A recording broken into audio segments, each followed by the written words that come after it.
back our cities. We have these cities that are great cities. I think the noise canceling is on. I can barely hear my sound. I can barely hear my fingers clicking. If I hold it down, like on this. Let's see. Oh no, it's not. Yeah, it was noise canceling. Okay, noise canceling is happening. Okay, we got it. Okay. Let's go. Let's go. I'm not talking about your noise canceling. This was really cute. Oh, Tim Walls? Yeah, I saw that. Okay, well, Trump is talking about how like every time you go and purchase a loaf of bread, you're getting raped and murdered by a Guatemalan migrant. The DNC was happening last night. We're going to be talking about that, of course. And a lot of speeches took place. There was a little bit of drama as well. A lot of media speculation on why Biden was speaking so late. But before that, I obviously I left before I could hear all the speeches. Like Sean Fain was speaking while we were leaving. We didn't really have any more battery left at that point, so we were just like, we had to run out. I tried to get home as quickly as possible, thinking that I could maybe continue streaming, but I couldn't. But hopefully that's not going to be an issue next time around. Okay. Charlie Kirk got owned. All right. So let's take a look. Biden takes DNC stage to make case for Harris's presidency. The historic passing of the torch in the Democratic Party. President Joe Biden ended day one of the DNC by looking back at his more than 5-decade-long career and forward to Vice President Kamala Harris's official nomination in his ceremonial roll call. The vice president also made a surprise appearance last night. Natoni, as you know, is leading our DNC coverage. He's in Chicago. Tony, how you holding up? Because we were on the air way past midnight last night. Yeah. The morning came extra early. Bro, it was nap time for everybody at that point. You know what I'm saying? Because the night was so long, some of our viewers may have fallen asleep, so we'll clue them into what they missed. Joe Biden's speech didn't start until after 11 p.m., and what was billed as a day one keynote spilled all the way into day two. 50 years in public life he covered. He was too young to be president when he started in public life, and now, as he joked from the stage, he's too old, apparently. But in addition to being a sort of goodbye, his speech was also a handoff to Kamala Harris, who got the loudest applause of the night by far. And all the other big speeches, from Congresswoman Alexandria Ocasio-Cortez to 2016 Democratic nominee Hillary Clinton, among many, many others, they all made the case for Harris as the one who, as Clinton put it, can finally break that highest and hardest glass ceiling.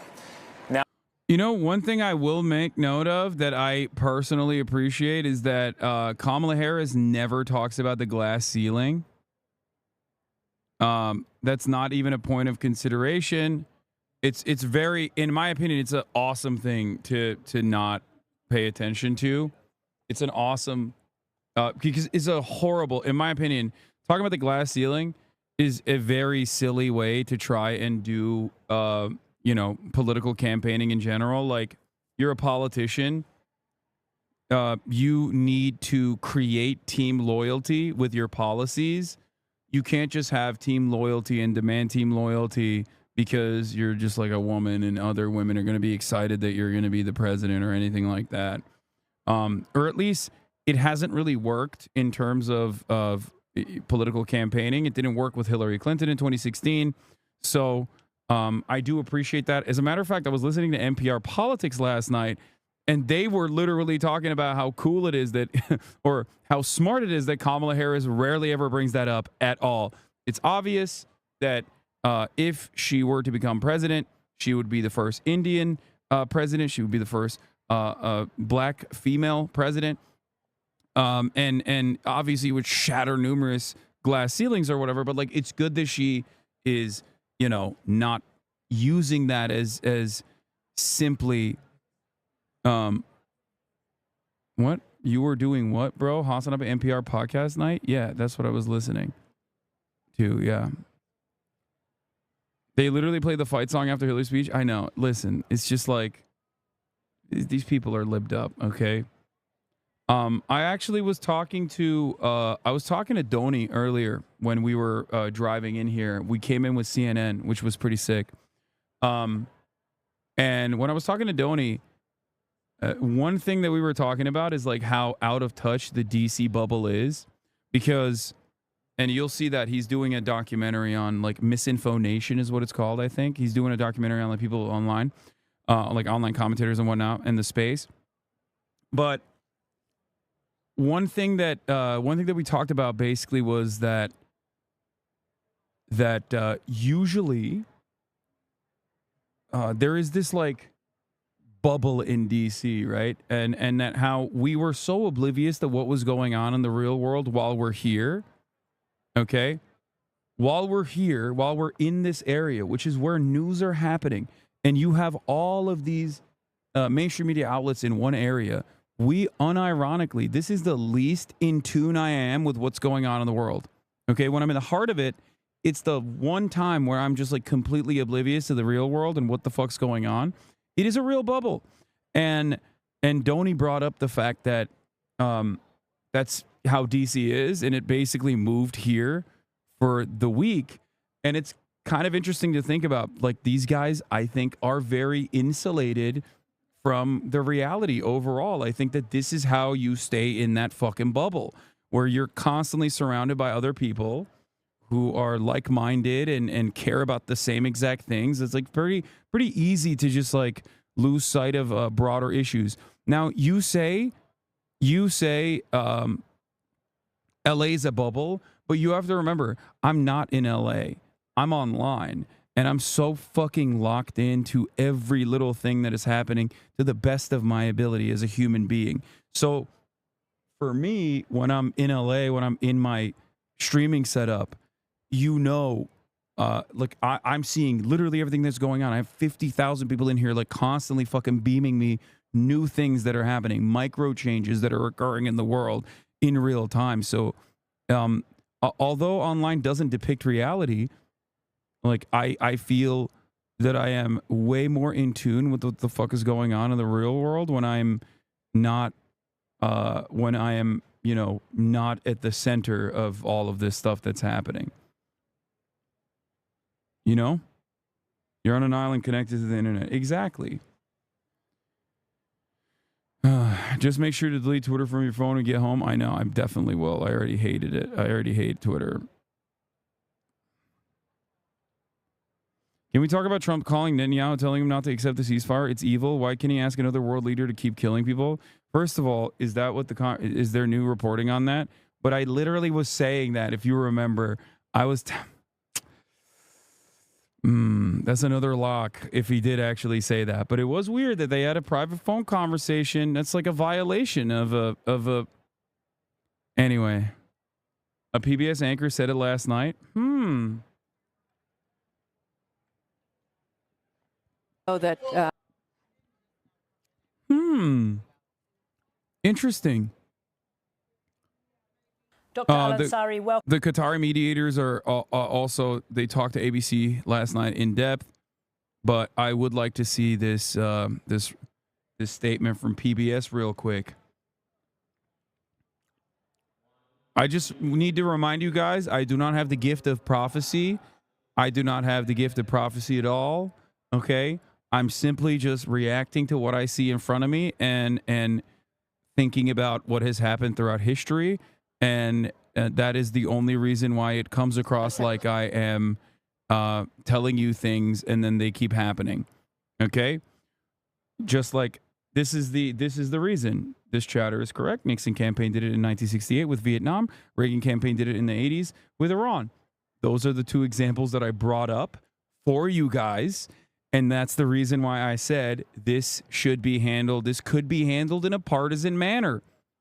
The issue of Israel is a partisan one right now.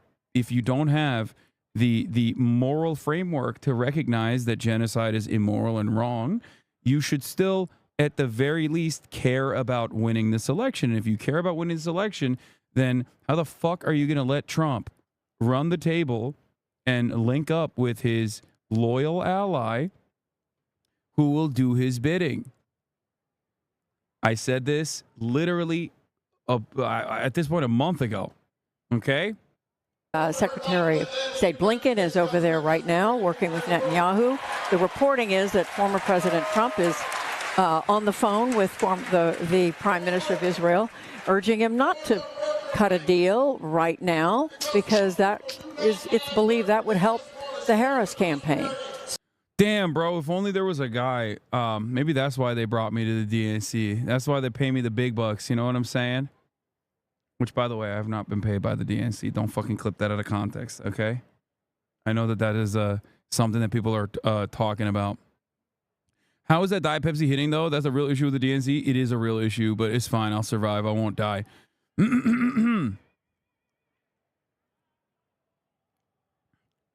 Banks like Barclays are having a huge investment in annual losses due to investing in X, resulting in cutting annual and bonus. Nice.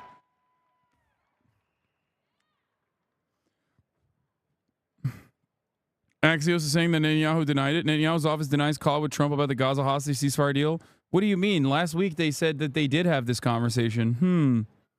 Israeli Prime Minister Benjamin Netanyahu's office said in a statement Thursday that he did not speak with former President Donald Trump on Wednesday to discuss the Gaza hostage and ceasefire deal. A crucial round of negotiations with senior...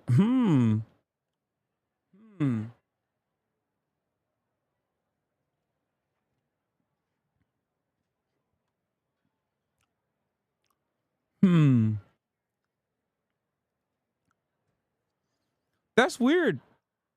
That's weird that he's saying that didn't happen, except it did happen last week.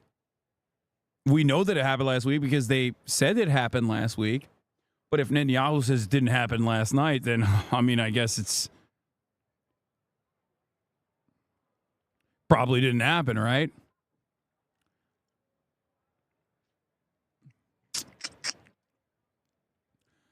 If Joe Biden brings you a 32-pack of Diet Dew, will you become a DNC op? Yes.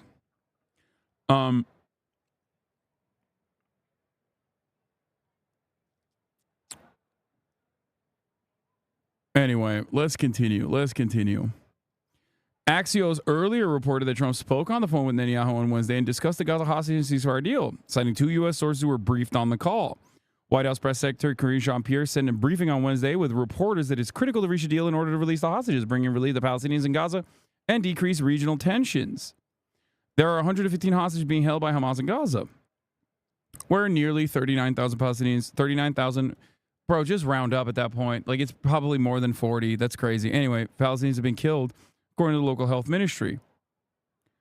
One source said that Trump's call was intended to encourage Netanyahu to take the deal, but stressed he didn't know if this is indeed what the former president told Netanyahu. The Israeli Prime Minister's office issued a statement denying the call took place after the story was published. The Trump campaign declined to comment.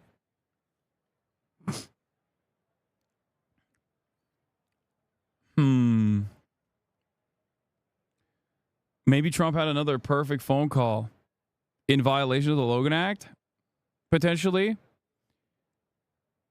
Bankiver also said it shouldn't be a deal before the U.S. elections a few weeks ago. Report, Bankiver urging hostage deal to be held up to avoid helping Biden versus Trump. Remember when I told you guys that this is a crazy thing they just have kind of trailing off in the distance and assuming that it won't rear its ugly head come November? Remember?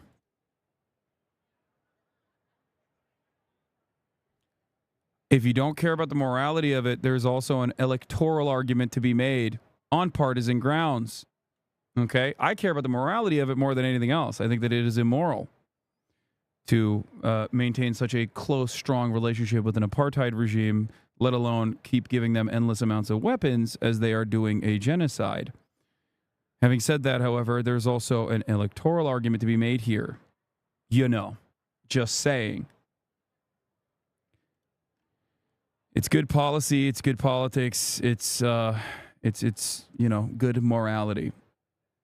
Question: if you were Anthony Blinken and Biden told you you can do anything except compromise the weapons trade with Israel, what would you propose in the peace negotiations? Dude, I don't even know how to answer that. Oh, here's the clip.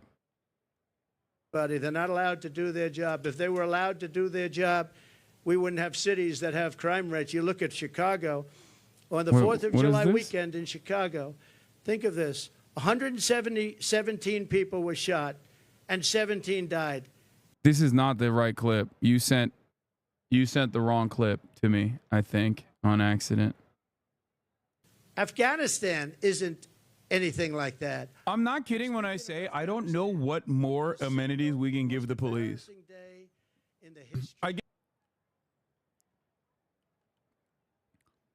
As a non-U.S. citizen, can you explain how the electoral vote works? I'm always curious. Really understand when searching for it. Not right now. Put your AirPods in correctly, Rudy Giuliani. Wait, what do you mean? It is correct. The fuck are you talking about? It is correct.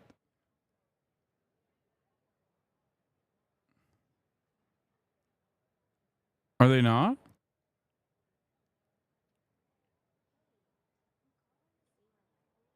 What do you mean?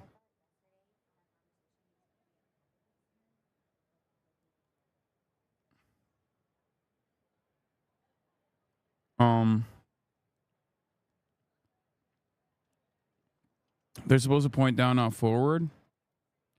Biden spoke about Gaza in his speech. Yeah, no, I know. I'm going to talk about that in a second. Sorry, wrong one. My bad. Arrived at really solid.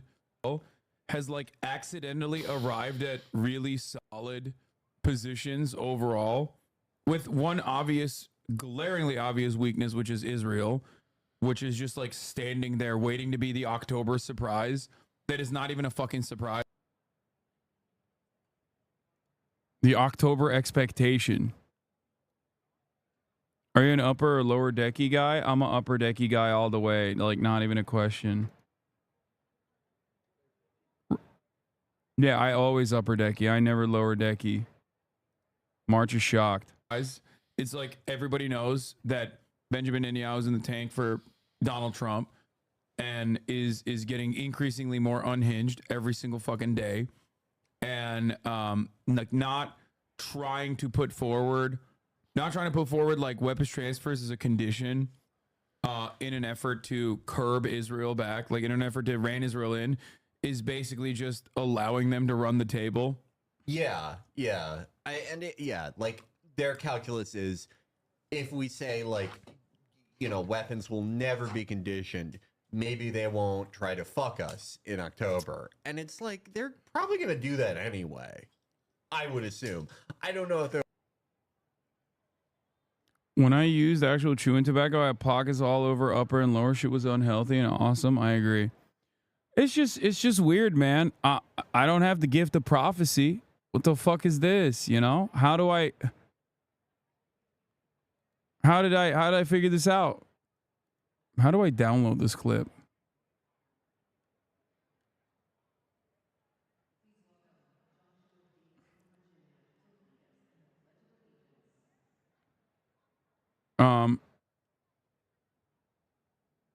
How do I download this clip? Top right of the clips. Top right of the clips screen. Feature this clip. Oh, download. It's in the bottom left. I'm going to post this. I'm going to post this on the violation of the Logan Act tweet.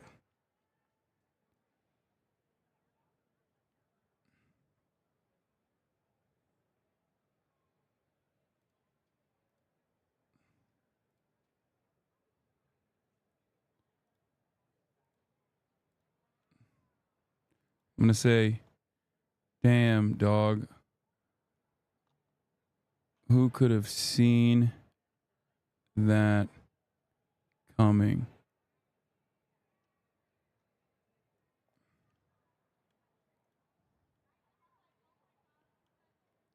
Hassan writing more rules, shaking my head. Yeah. Snitches get stitches. Wait, what?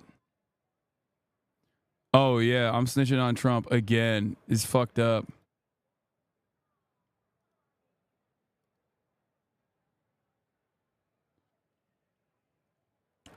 I think I might do a AOC interview tomorrow. By the way, that's what we're probably gonna do. I was talking to her right before I started stream.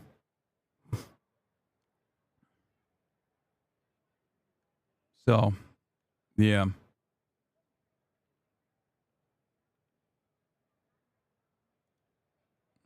Augie's, bro. AOC's